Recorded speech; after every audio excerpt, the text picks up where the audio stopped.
अस्सलाम वालेकुम। आज जो है हम सबक नंबर 2 के मज़ीद मालूमात हासिल करने वाले। सबक का नाम रहा आहा कितने किस्म के है ये जानवर।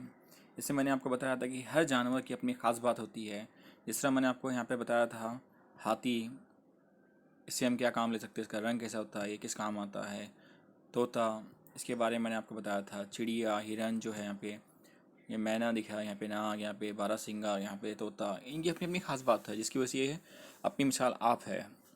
फिर यहाँ पे हमने कुछ नई चीज़ें हमें देखी थी। यहाँ पर दिख रहा है आपको, यहाँ पे आपको दिख रहे होंगे चील, मछली, गाय, ये आपको दिख रहा है, नज़र आ रहा है आपको सब ये।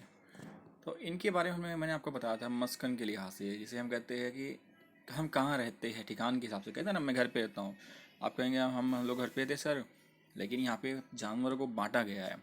जो आसमान में उड़ने वाले जानवर, इस तरह आसमान से जो उड़ने वाले जानवर, पानी में रहने वाले जानदार, ज़मीन पर चलने वाले जानदार, फिर ज़मीन पर चलने वाले जानदारों को भी बहुत अलग अलग इसमें बांटा गया है। रेंगने वाले, चौपाए, जंगली, पालतू, तो इस तरह मतलब बांटा गया है।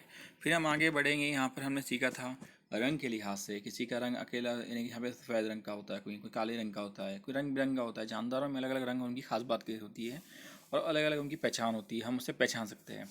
फिर हमने मालूम किए थे कि जसामत के लिहाज से, जसामत यानी उनकी जिस्म की साख्त, कि जिस्म कैसा नजर आता है। किसी का डेल डोल होता है, कोई मोटा होता है, जैसे हाथी मोटा मोटा ताज़ा ऊंचा पूरा होता है। इस तरह यहाँ पे देखिए घोड़ा जो है बकरी के मुकाबले में ऊंचा बुलंद है और मकवी है। उसकी ताकत ज़्यादा होती है और वो स्ट्रांग होता है।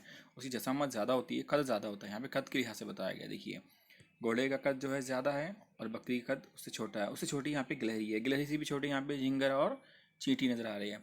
इनसे भी छोटे बहुत सारे कीड़े मकोड़े होते हैं जो हमारी आंखों के सामने उड़ते हुए नजर आते हैं। बारीक बारीक मनहनी से होते हैं, बारीक बारीक से। तो वो जसामत के लिहाज से। लेकिन आज हम उनकी हरकत के हिसाब से इनको यहाँ पे देखने वाले हैं। देखिए हर जानवर की अपनी एक हरकत होती है और हर जानवर का एक अपना अंदाज़ होता है चलने का, उसको हम हरकत कहते हैं। लेकिन यहाँ पे हमारी हरकत मुख्तलिफ, यहाँ सोचने के लिए मजबूर किया गया कि हम किस तरह एक दूसरे से मुख्तलिफ है। देखिए ये क्या है, गिलहरी। गिलहरी देखिए, गिलहरी जिस्मात में छोटी होती है, ये तो आपको पता है, लेकिन निहायत फुर्तीली होती है और दरख्त पर तेज़ी से चढ़ती है, शाखों पर कूद कूद कर भागती है। बेशक ये छोटी तो होती है लेकिन इसमें फुर्तीलापन ज़्यादा होता है और निहायत तेज़ी से शाखों पर ये कूदती हुई भागती है। अब उसके मुकाबले में हम देखेंगे यहाँ पे हाथी जो होता है भारी भरकम होता है, ये आपको पता है। जिस्म के लिहाज से वज़न ज़्यादा होता है, जाहिर सी बात है हाथी का जिस्म वज़नी होता है। पैर इसके मोटे होते हैं। पैर कैसे होते हैं इसके, मोटे मोटे होते हैं। और हाथी बहुत ही तेज़ रफ्तार से दौड़ नहीं सकता, तेज़ रफ्तार से दौड़ नहीं सकता क्योंकि इसका जिस्म का वज़न ज़्यादा होता है। तो ये बिलमुकाबिल गिलहरी के बहुत ही सुस्त रफ्तार होता है। अब यहीं पे देखिए हाथी और इसमें हम फ़र्क देख लेंगे। हाथी और हिरन में देखिए, हाथी है और ये हिरन। देखिए हिरन, तो हिरन की टांगे देखिए पतली पतली होती है। देखिए यहाँ पे टांगे पतली पतली होती है। देखिए ये टांगे पतली है, इसकी देखिए मोटी मोटी होती है। वो तेज़ी से दौड़ता है, तो ये हिरन जो है बहुत तेज़ी से दौड़ता है। अब उसी के मुकाबले में देखिए यहाँ पे हिरन है और यहाँ पे मेंढक है। तो मेंढक के देखिए पीछे के पैर कैसे बड़े हैं और आगे के पैर छोटे हैं। तो मेंढक के पिछले पैर लंबे होते हैं, इसलिए वो आसानी से फुदकता है, फुदकते हुए कूद कूद कर आगे बढ़ता है। तो हर एक की हरकत अलग अलग होती है। हरकत के लिहाज से भी जानवरों को अलग अलग हम बांट सकते हैं। अब फ़ायदे के हिसाब से हम यहाँ पे सोच सकते हैं, फ़ायदे के लिहाज से भी हम जानवर के बारे में सोच सकते हैं। लेकिन इससे पहले यहाँ पे सवाल देखिए, बहुत तेज़ दौड़ने वाला जानवर कौन सा है?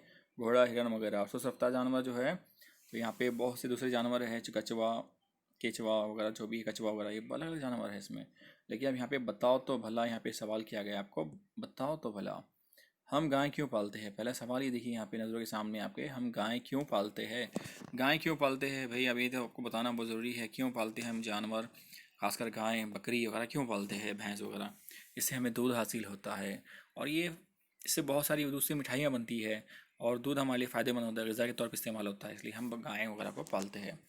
अब यहाँ पे सवाल नंबर 2 ने किया कि बताओ कि कौन से जानवर हमारे लिए फ़ायदेमंद है। ऐसे जानवर कौन से फ़ायदेमंद है जो हमें तकलीफ़ नहीं पहुँचाते। जैसे कि घोड़ा हमें तकलीफ़ नहीं पहुँचाता है बल्कि हमारे काम आता है, बैल हमारे काम आता है, गाय हमारे काम आती है, भैंस हमारे काम आती है, बकरी हमारे काम आती है, कुत्ता हमारे काम आता है।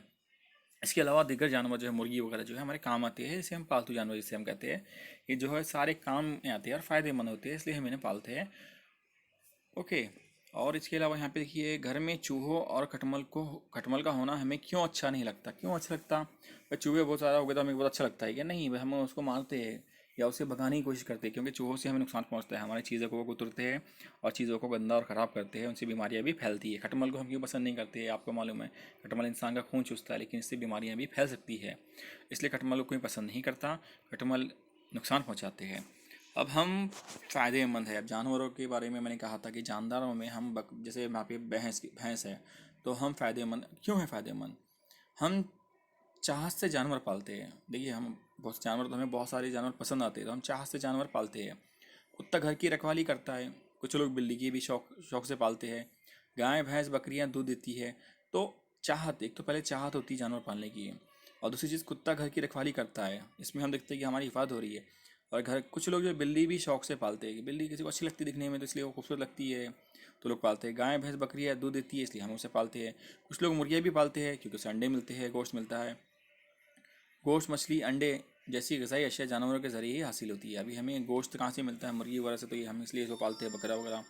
मछली हम इसलिए पालते हैं कि उससे हमें गोश्त मिलता है। अंडे वगैरह हमें मुर्गियों से मिलते हैं, इसलिए हम उन सबको पालते हैं। और फ़ायदेमंद होती है हमारे लिए सब चीज़ें, खाने के लिए। और बैल काश्तकारी में मदद करता है। मैंने कहा था ना कि बैल जो होता है वो हमारी काश्तकारी में मदद करता है। गाड़ी में जोतने पर बैल बार बरादरी का काम करता है, यानी हम गाड़ी में अगर उसे जोत देंगे, जैसे यहाँ पे देखिए बैल, इससे हम घर खेत में हल चला रहा है, देखो किसान हल चला रहा है। इसके अलावा उसे अगर बैलगाड़ी से लगा देंगे तो उसके अंदर सामान, बहुत सारा सामान हम लेके जा सकते हैं, इसलिए इसको बार बरादरी का काम करते हैं। और बार बरादरी के लिए कुछ लोग गधे भी पालते हैं। देखिए यहाँ पे गधा दिख रहा है आपको, वज़न उठाने के लिए, वज़न ढोने के लिए गधे का भी इस्तेमाल किया जाता है, खासकर गाँव में रेत के लिए लाने के लिए, ईंटें लाने ले जाने के लिए इसका इस्तेमाल होता है। गधे का भी इस्तेमाल किया जाता है। हम पालतू जानवरों की देखभाल करते हैं, पालतू जानवरों की हम देखभाल करते हैं, इन्हें खिलाते पिलाते हैं। वो बीमार होते हैं तो उनकी देखभाल करते हैं, क्योंकि हमें इससे फ़ायदा होता है, तो हम उनकी देखभाल करते हैं, उनका इलाज करते हैं। बीमार हो तो डॉक्टर को बुलाते हैं।